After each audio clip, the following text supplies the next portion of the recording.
Hey guys, this is Sarah Lamp coming at you from the Inn at the Beach in Ventura, California. So glad you guys are able to make it today.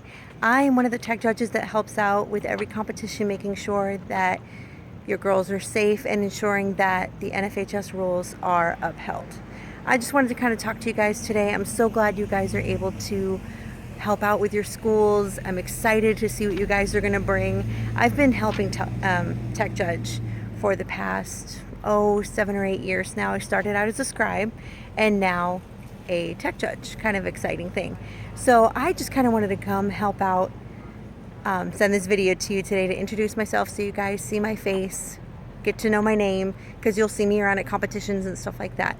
So just kind of wanted to say hi. Couple things. I know Rudy has been kind of giving you the rule book and going over some things with you. So we're going to go over some of the rules. I'm going to go over an emergency kit that all of you coaches should have, and I'll talk about that in a little more detail. And also just to get you familiarized with the rule book, things like that. Okay? So excited to do this with you guys. Couple things just to make sure that you guys are getting familiar with the rule book, because it is rather daunting and there's a lot of information in there and it's a lot to take in all at once, I understand. So what I want to do for you guys today is kind of ask you a couple questions, and here's the format. So what you're going to do for me is I'm going to give you a situation, and from that you're going to go ahead, take a look in your rule book, find what rule, where would you find it, what rule, and what page. Okay, so I'll give you guys a couple minutes to find it after I've given the situation. Fair enough? Okay, so first one. So my girls, pom team, cheer team, doesn't matter. So my girls want to go ahead and do just kind of a dance move where they drop straight to their knees. Rudy can demonstrate for me. Hey, Rudy. So they just go straight down to their knees. They have their palms in their hand and they just plop straight down. Is that legal? Illegal? Why? What rule are they breaking or not breaking? And what page is it on? Okay? So I'll give you guys a couple minutes to figure that out. And Rudy can kind of talk you through. So, okay. So really quickly here, if you guys said it was Rule 2.11.1 on page 30, you are absolutely correct. It is illegal. You absolutely cannot do that. And the reason we look at that is especially safety. We've seen a lot of almost blown out knees and blown out knees from it.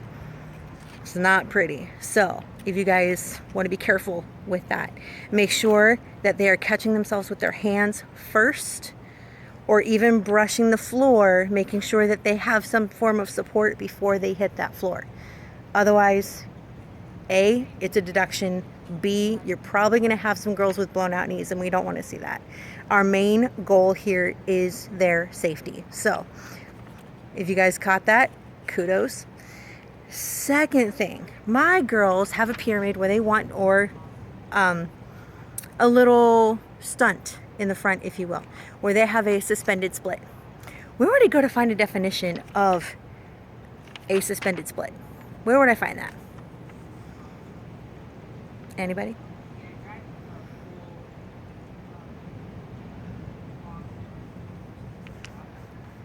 Give you guys just a second. Okay, so I'm going to kind of go over it really quickly. Rudy, if you want to pause it, that's great too. Quickly going over it. If I wanted to know, we're looking at the definitions, right? Page 10, looking at the definition of a suspended split. If someone wants to read that for us, phenomenal. Thank you so much for helping out. Make sense, guys? Sound good? Okay. Next thing. Can a base holding up a stunt hold a sign or a palm in their hand while they are basing?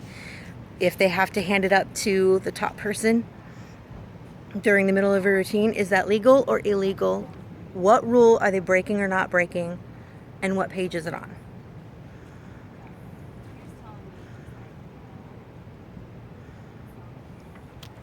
Okay, so if you said 241B on page 15, you are absolutely correct.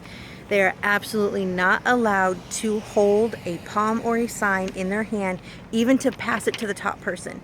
They are not allowed to do that. So if you said illegal, perfect, because they're not allowed to do that.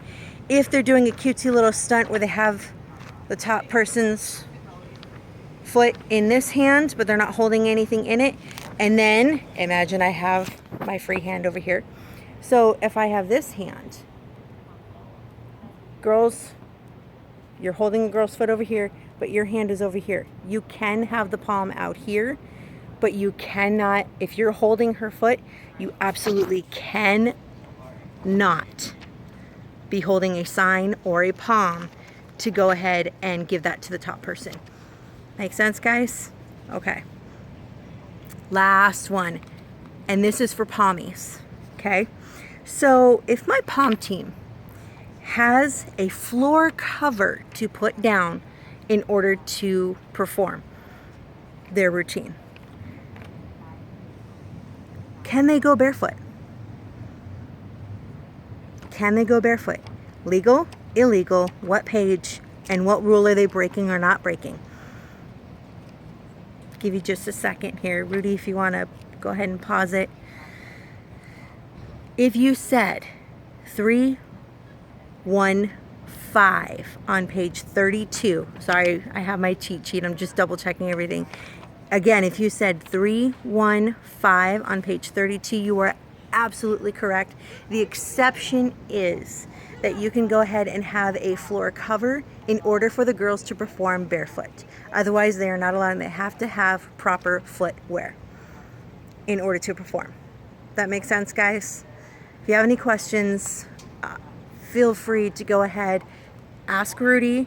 And then here's the other thing I wanted to mention really quickly. If you guys have any questions for us, just as kind of a continuing on here, if you have any questions for the tech judges, you can go ahead and email Chris at the Spirit email that you guys have in your PowerPoint. Go ahead and email her with that. We're not giving out our personal information, sorry guys. But go ahead and email her. She forwards on any videos or any questions to us. Okay, so go ahead and send that over to that email, and then it gets forwarded to us, and we can contact you, and we'll let you know if it's legal, illegal, and why. Okay? Best thing is, if you're really questioning a stunt, go ahead and send us a video. That is the best way we're going to be able to tell you guys and be able to see fully what you guys mean, because sometimes it's hard to interpret exactly what you're trying to tell us in a stunt verbally. That always can be kind of complicated, and we don't want to give you any wrong information and you're not able to do something really cool when you could have. So we just want to make sure you guys have the best opportunities possible. Okay, other thing I should mention, we as tech judges are not out to get you guys. Okay, it may seem like that at times where we're trying to go ahead and take deductions all the time from you. That's not the case at all. We don't try to. All right. So the deal is, if we're there, sometimes I know there's a few other tech judges that work alongside me, Bev and Kathy. There might be one other person as well, but the three of us, we love sports in general. I love football games, and I have a high school right near my house where I can go watch a game anytime. So it's not that we're out to get you. We're there to watch a volleyball game. We're there to watch a football game. Doesn't matter. We love sports. We love being there for the kids. So don't think that we're out there to get you guys. And here's the other thing. The one thing that we have noticed as well is that you guys as coaches are really good at tattling on each other. So be wary of that as well. So it's more to keep your kids safe. That's our biggest priority and our biggest focus here as tech judges. Okay? So don't think that we are out to get you. Don't think that we have a vendetta against your school or anything like that, because it's not the case. We're just trying to help your girls be safe. Okay? So